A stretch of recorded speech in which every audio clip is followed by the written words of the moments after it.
पश्चिम बंगाल की फलता विधानसभा सीट पर हुए रीपोलिंग के बाद अब यहां मतगणना जो है वो जारी है और पूरे राज्य की नजरें और इसी सीट पर टिकी हुई है। चुनाव आयोग ने पहले चरण में गड़बड़ियों और लोकतांत्रिक प्रक्रिया में कथित हस्तक्षेप की शिकायतों के बाद यहां दोबारा मतदान कराया था, जिसके चलते फलता पूरे बंगाल की राजनीति की सबसे चर्चित यहां पर केंद्र बन गया। और इस बीच सबसे बड़ा राजनीतिक घटनाक्रम तब सामने आया जब टीएमसी उम्मीदवार जहांगीर खान ने मतदान से पहले ही अपना नाम वापस ले लिया, जिससे सियासी समीकरण पूरी तरह से बदल गए। अब शुरुआती रुझानों में भाजपा उम्मीदवार देबांशु पांडा को बड़ी बढ़त मिलती हुई दिखाई दे रही है और भाजपा खेमे में जबरदस्त उत्साह का माहौल है। मतगणना केंद्रों के बाहर कार्यकर्ता ढोल नगाड़ों और मिठाइयों के साथ जश्न की तैयारियों में जुटे हुए हैं, जबकि राजनीतिक विश्लेषक इसे बंगाल की बदलती सियासत और जनता के मूड का बड़ा संकेत मान रहे हैं। भारी सुरक्षा व्यवस्था और केंद्रीय बलों की मौजूदगी के बीच हो रही ये मतगणना अब सिर्फ एक सीट का परिणाम नहीं, बल्कि बंगाल की राजनीतिक दिशा तय करने वाले अहम संकेत के तौर पर देखी जा रही है। तो बहुत बड़ा बदलाव साफ तौर पर यहां पर नजर आ रहा है। ऐसे में फलता में भगवा चमक जो है वो और ज्यादा निखर कर सामने आ रही है। भाजपा लहर में सारे जो धुरंधर है वो उड़ते हुए नजर आ रहे हैं। क्या क्या आंकड़े निकलकर सामने आए ये हम आपको बताएंगे। रुझानों में भाजपा की बड़ी जीत साफ तौर पर नजर आ रही है और भाजपा कार्यकर्ताओं में जश्न का माहौल है और ये सब कुछ इसलिए हो पाया है कि नीति से ही ये निर्माण हो पाया है और उसी के लिए एक बड़ा जो बदलता स्वरूप है पश्चिम बंगाल का वो नजर आया है। और जैसा कि हमने देखा कि जब से शुभेंदु सरकार यहां पर बनी है उसके बाद से लगातार ताबड़तोड़ एक्शन भी लिए जा रहा है। कुछ ना कुछ हो तो फलता में जिस तरह की वहां पर जो स्थितियां पहले देखने को मिलती थी, आज वहां पर निष्पक्ष तरीके से जब चुनाव होता है उसके बाद जो नतीजे आते हैं वो कहीं ना कहीं भाजपा और भगवा की धूम साफ तौर पर दिखाते हैं। तो फलता में भगवा की धूम क्या कुछ है वो हम आपको बताते हैं। दरअसल आपको बता दें कि फलता में बीजेपी की बड़ी बढ़त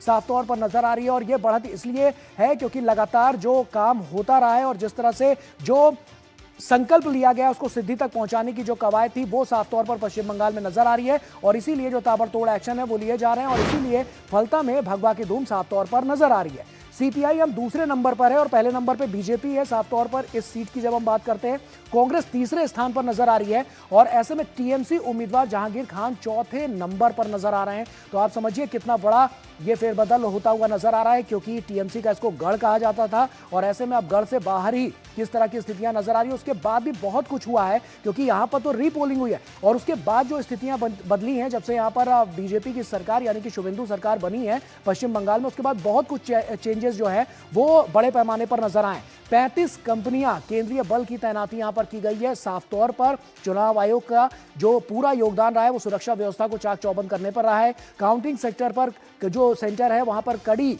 जो सुरक्षा है वो व्यवस्था यहां पर कायम की गई है। बीजेपी ने इसे बड़े बदलाव का संकेत बताया है। वहीं बीजेपी कार्यकर्ताओं में खुशी की लहर साफ तौर पर देखी जा रही है और अलग अलग जो तस्वीरें वो भी निकलकर सामने आ रही है कि किस तरह से जो लगातार देबांशु पांडा की जो बढ़त है वो आगे बढ़ती हुई नजर आ रही है और इसी पे कार्यकर्ताओं में जश्न का जो माहौल है। तो आइए देखते हैं फलता से जश्न की जो तस्वीरें सामने आई हैं वो क्या कुछ कह रही हैं। आइए आपको तस्वीरें दिखाते हैं।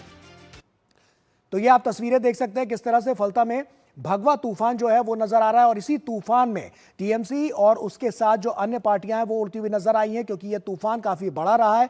और जैसा कि इससे पहले भी देखा गया कि पश्चिम बंगाल में जो ये बदलते हुए सुर नजर आए थे लोगों के और वो अब की बार देख पा रहे हैं कि जब भारतीय जनता पार्टी की सरकार बनी उसके बाद से किस तरह से नीतियां बनी, रणनीतियां बनी है जिसके जरिए लोगों को सीधा लाभ मिलता हुआ नजर आया। तस्वीरें गवाह है। एक तस्वीर आप देखिए किस तरह से कार्यकर्ताओं में जो जोश है वो नजर आ रहा है, दूसरी तस्वीर किस तरह से मिठाइयां खिलाई जा रही हैं। तो ये सब कुछ इसलिए क्योंकि जश्न इसलिए सिर्फ जश्न इस बात का नहीं है कि यहां पर ये एक विधानसभा सीट है, बल्कि आप ये समझिए कि ये टीएमसी का गढ़ रही है और ऐसी सीटों पर जब लगातार वहां पर भगवा तूफान देखने को मिलता है तो लोगों में जो जोश है वो बहुत ज्यादा हाई होता है और यही जोश से भरी ये तस्वीरें हैं जो बयां कर रही है कि किस तरह से लगातार जो बदलती हुई यहां की स्थिति है और जो फिजा है वो किस ओर जाती हुई नजर आ रही है। तो ये सब कुछ यहां पर नजर आ रहा है। ऐसे में फलता में भाजपा की बढ़त से पार्टी खेमे में खुशी का माहौल है।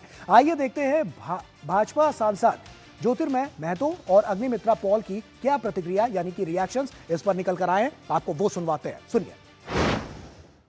मोदी जी का नेतृत्व में पूरा देश चल रहा है और आज बंगाल में भी माननीय शुभेंदु अधिकारी जी का नेतृत्व में लोकतंत्र आपस आया है। यहाँ पिछले 10 साल में चुनाव ही नहीं हुआ, मतदान ही नहीं करने दिया गया। अभी पहली बार लोग खुल के मतदान किया है, पहली बार लोग घर से निकल के बूथ में गया है। पुष्पा बोले थे झुकेगा नहीं, तो पुष्पा तो झुकते गया। और ये जो विक्ट्री है, जॉय है, ये आम आदमी का विक्ट्री है, फलता की माँ बहन का विक्ट्री है, गणतंत्र का, डेमोक्रेसी का विक्ट्री है। तो सुना आप किस तरह की प्रतिक्रियाएं जो हैं वो निकलकर सामने आ रही हैं। तो एक तरफ तो हम ये चुनाव की चीजें देख रहे हैं, दूसरी तरफ जब से सत्ता में बीजेपी आई है, यानी कि शुभेंदु सरकार बनी है, तब से लगातार जो एक्शन है वो बढ़ता हुआ नजर आ रहा है। ऐसे में कोलकाता में बुलडोजर का क्या एक्शन नजर आया है, आइए अब आपको उसके आंकड़े भी बताते हैं और आपको तथ्यों के साथ बताते हैं क्या कुछ अभी तक हुआ है। तो कोलकाता में बुलडोजर एक्शन जो है वो यहां पर नजर आ रहा है। फलता उपचुनाव में टीएमसी को बड़ा झटका मिला है, वहीं जनता ने डायमंड हार्बर मॉडल को खारिज कर दिया। आप इसको देखिए, ये साफ तौर पर हम आपको बता रहे हैं कि टीएमसी की 80 सदस्यीय टीम मौके पर मौजूद है। ये लगातार जो स्थितियां है वो अपने आप में दिखा रही है, ये चीजें बता रही हैं कि किस तरह से जो ताबड़तोड़ एक्शन है वो लिए जा रहे हैं।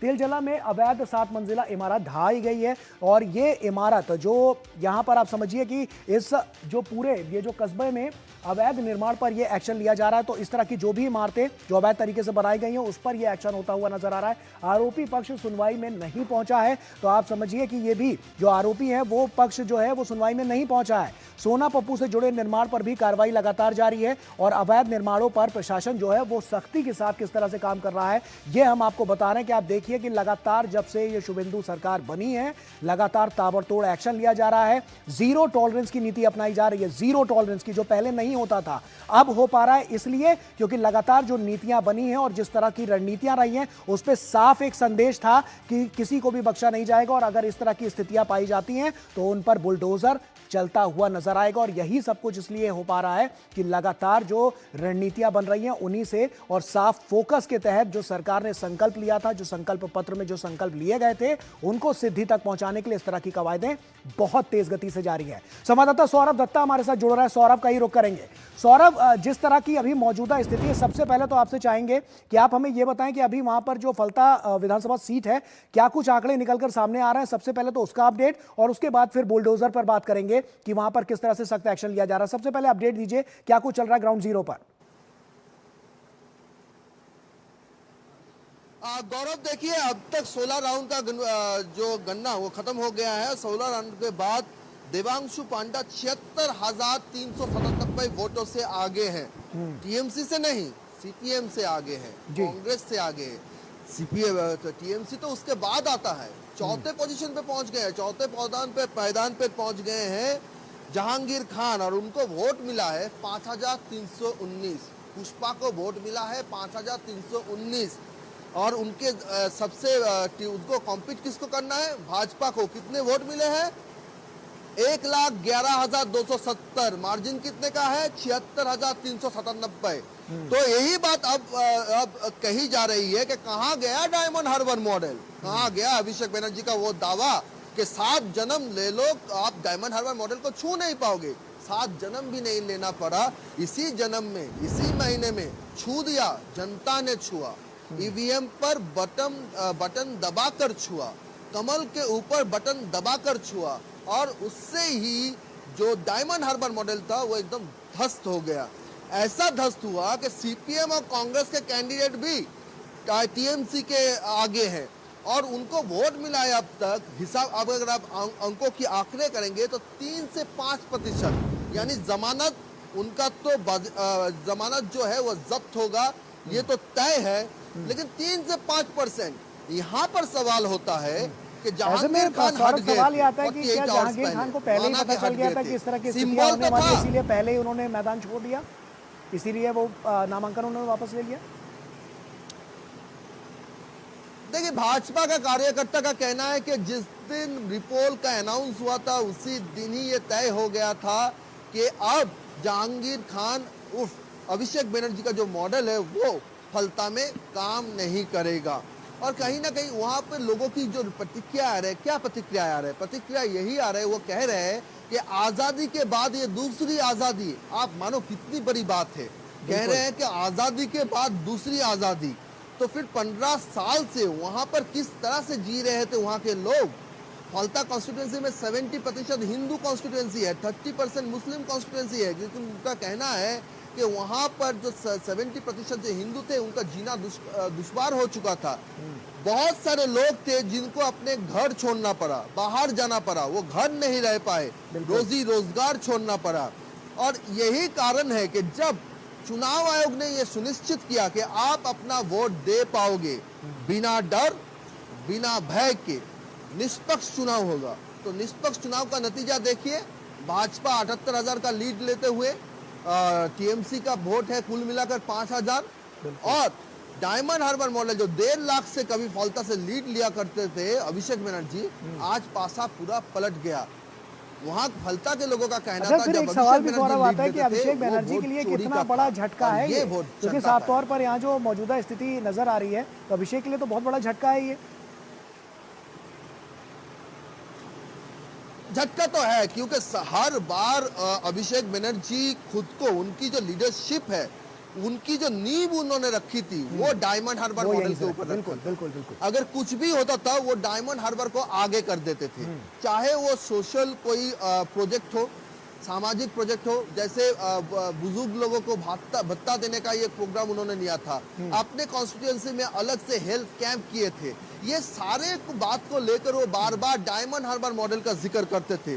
तो वही डायमंड हार्बर मॉडल अब सिर्फ जनता के मन में नहीं, अभिषेक बनर्जी की सबसे बड़ी मुश्किल है कि पार्टी के अंदर वो सवालों के घेरे में है। उनकी खुद की लोग, उनके खुद के नेताएं उनको सवाल कर रहे हैं, कहाँ है आपका डायमंड हार्बर मॉडल, कहाँ है आपका जहांगीर खान, कहाँ है आपका पुष्पा, क्यों नहीं फलता, क्यों फलता की घर को उन्होंने वो प्रोटेक्ट नहीं कर पाए, क्यों वो चुनाव से पहले भाग गए। ये सवाल पार्टी के अंदर उठ रहा है। सवाल उठ रहा है कि अभिषेक बनर्जी सच में एक लीडर है या फिर ममता बनर्जी के थोपे गए एक पोस्ट माना जा रहा है, पोस्ट माना जाएगा। ये सवाल उठ रहा है तृणमूल। बिल्कुल सौरभ, एक तरफ तो हम ये देख रहे हैं कि यहाँ तो किला ध्वस्त हो चुका है और एक तरह से अभी उसके नतीजे भी सामने आ जाएंगे। दूसरी तरफ हम देख रहे हैं कि बुलडोजर अवैध निर्माण को भी ध्वस्त कर रहा है। जो एक्शन अभी तक लिया जा रहा है उसमें क्या कुछ निकलकर सामने आया है? कितने अभी ऐसी बिल्डिंग्स हैं जो अवैध निर्माण के अंतर्गत बनाई जा रही थी और उस पर अब ये जो बुलडोजर का एक्शन लिया जा रहा है ये किस तरह से लिया जा रहा है? क्या कार्य प्रणाली इसके पीछे की नजर आ रही है? गौरव, सवाल ये उठना चाहिए कि कितने नहीं है। टीएमसी के शासनकाल में सिर्फ कोलकाता के 144 वार्ड में आप जिस गली, जिस चौराहे पर जाओगे वहीं पर जाके आपको अवैध निर्माण देखने को मिलेगा। इसीलिए ये कस्बा का आप ये देख सकते हैं कि ये अंडर कंस्ट्रक्शन बिल्डिंग है। ये अंडर कंस्ट्रक्शन बिल्डिंग अभी तक बना नहीं था, लेकिन ये अंडर कंस्ट्रक्शन बिल्डिंग, इसकी सुनवाई हुई थी। सुनवाई होने के बाद कोई यहाँ पे हाजिर नहीं हुआ था। ये अवैध है। तो प्रशासन का जो प्रहार है वो किस तरह से चल रहा है? एक तरफ फलता में ईवीएम से जनता ने टीएमसी की डायमंड हार्बर मॉडल के ऊपर बुलडोजर चलाया है और यहाँ पर अवैध निर्माण के ऊपर आप देख सकते हैं यहाँ पर प्रहार चल रहा है। फ्लोर बाय फ्लोर, मंजिले, एक 2 3 4 5 मंजिले, सबके ऊपर प्रहार चल रहा है। हथौड़ों के एक करके हथौड़े यहाँ पर पड़ रहे हैं और हर एक हथौड़ा ये कह रहा है कि ये अवैध निर्माण है। जो भाजपा सरकार की जो कमिटमेंट थी जनता की, बंगाल की जनता के लिए, उन्होंने कहा था कि जो इलाके में अवैध जमीन, सरकारी जमीन, छीनी गई जमीन और जो तालाब थे उनको फिल करके जितने भी निर्माण बने हैं, जिनका कोई बिल्डिंग जो लाइसेंस होता है वो नहीं है, उन सबको बिल्कुल सौरभ, अब सवाल ये आता है कि आप जहां पर अभी मौजूद हैं, वही काम सौरभ, आप जहां पर अभी मौजूद हैं वहां पर ये जो अवैध निर्माण को गिराने का जो काम है वो किया जा रहा है। क्या है इसके बारे में थोड़ा सा बताइए दर्शकों को कि ये क्या है, कौन सी बिल्डिंग है और क्यों ये अवैध पाई गई और उस पर अब जो कार्रवाई की जा रही है वो किस तरह से की जा रही है? ये कस्बा का बीबी चटर्जी स्ट्रीट का बिल्डिंग है। ये बिल्डिंग कस्बा के इसके जो बिल्डिंग कंस्ट्रक्शन है उसका अवैध इसलिए कहा जा रहा है कि इसका पेपर्स ठीक नहीं है। ये जो मंजिलें यहाँ पर खड़ा किया गया है, पाँच मंजिले जो खरीद थे, यहाँ पर ज़रा ऊपर जाएंगे, ये जो एक से ग्राउंड से लेकर यहाँ पर जो मंजिलें थी, ये सारी मंजिलें के जो बिल्डिंग की जो लाइसेंस होती है, जो पेपर्स होते हैं, वो ठीक नहीं है। ये पहली बात है। और एक बिल्डिंग तोड़े जा रहे हैं, तिलजोला में वहां पर जीजे खान रोड जिसमें आग लग गई थी, वो एक बिल्डिंग है। और इसके अलावा यहाँ पर भी देख सकते हैं कि आप हथौड़े से ये बिल्डिंग भी तोड़ा जा रहा है, ये काम कर रहे हैं यहाँ पर। और ये कस्बा का बिल्डिंग है। और एक राजू नस्कर जो बेलेघाटा में है कोलकाता के, और एक और छोर पे नॉर्थ कोलकाता के अंदर जो है, वहाँ पर भी ये काम हो रहा है। वहाँ पर भी 5 मंजिल से ज़्यादा वो बिल्डिंग है और वहाँ पे कोलकाता कॉरपोरेशन के नगर निगम के 80 से भी एक ज़्यादा लोगों की एक टीम काम कर रहा है और वहाँ पर भी कागजात नहीं है। और हर एक जगह पे कोलकाता पुरसभा का जो नोटिस सर्व किया गया है, वो नोटिस यहाँ पे है, वो नोटिस यहाँ पे लगा दिया गया है, चिपका दिया गया है। और उसी के चलते ये 3 मंजिल अभी तोड़ने का काम चल रहा है। और यहाँ पे सारे कोलकाता पुलिस के ऑफिसर्स हैं। सेंट्रल फोर्स हमने आपको नीचे ही दिखाया कि सेंट्रल फोर्स की मस्जिद है। यहाँ पर भी आप जितने जाएंगे वही तस्वीर देखने को मिलेगा कि हथौड़े चल रहे हैं। और ये हथौड़े, ये बुलडोजर भाजपा सरकार जो अवैध निर्माण है जो जहाँ पर ये कोलकाता के वहाँ चल रहा है।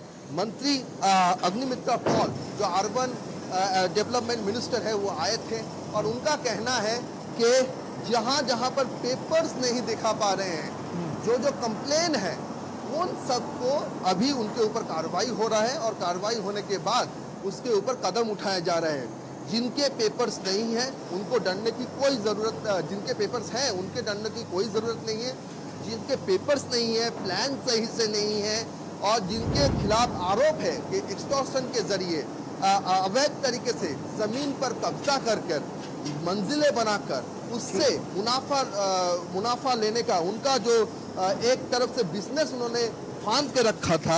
और आज तक के हिसाब से गौरव मैं आपको बोल दूं कि कल रात से बिल्कुल सौरभ, क्योंकि साफ तौर पर ये तस्वीरें बहुत कुछ बयां कर रही हैं कि इस तरह की जो इलीगल बिल्डिंग्स हैं उस पर किस तरह से अवैध निर्माण के खिलाफ जो लगातार बुलडोजर सरकार द्वारा चलाया जा रहा है, प्रशासन द्वारा चलाया जा रहा है, वो आम लोगों की जिंदगी पे बड़ा इंपैक्ट भी करता हुआ नजर आएगा कि अब जो सरकार है वो ताबड़तोड़ एक्शन लेने में सक्षम है। इसीलिए जो जनता है वो सुरक्षित है और सक्षम नजर भी आ रही है कि जो तमाम स्थितियां हैं उनसे पार पाने के लिए, और यही बड़े बदलाव की बड़ी तस्वीर पेश करता है। बहुत बहुत शुक्रिया सौरभ तमाम जानकारी का विस्तार से और वहां पर जो तमाम स्थितियां हैं उनसे रूबरू कराने के लिए। तो ये नई सरकार है जो इस वक्त पश्चिम बंगाल में नए परिवर्तन की नई दिशा और दशा तय करती हुई नजर आ रही है कि अगर अवैध होगा निर्माण तो बुलडोजर भी चलेगा। अगली खबर का रुख करते हैं। आपको बता दें कि इस वक्त